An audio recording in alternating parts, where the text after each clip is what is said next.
勇敢点，你选对人了。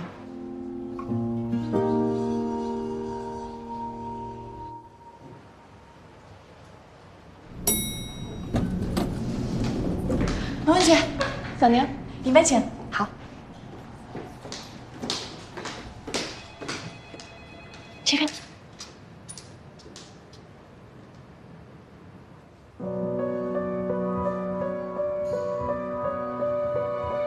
王文姐。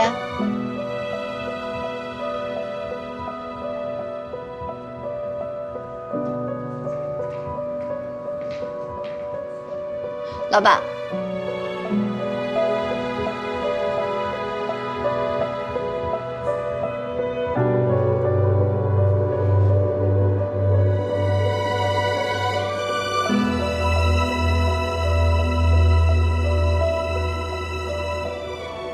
顾川，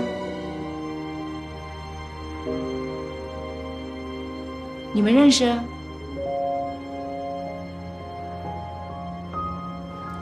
跟我来办公室吧。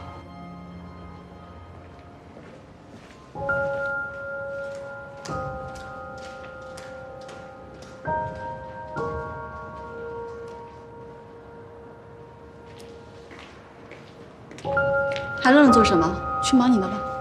好的。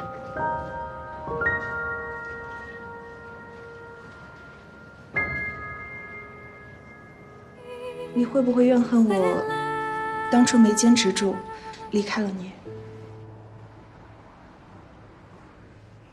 我没有怨恨你啊，你做的都是对的。那个时候你才20岁，没有必要为任何人停下来，而且你也没有不告而别，毕竟你还发了短信。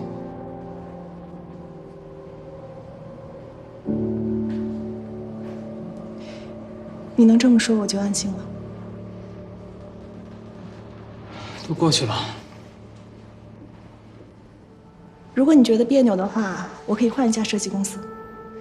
你不用想这么多，你的项目又不是我负责，所以你过后有任何的问题需要解决，都可以去找江小宁或者苏曼玲。会给我打折的吧？当然了。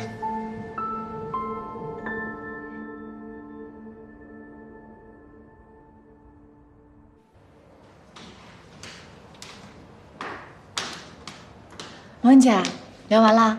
嗯。对了，记得我上次跟你说的话吗？什么话？勇敢点，你选对人了。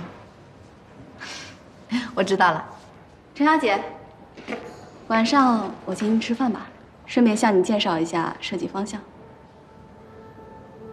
好。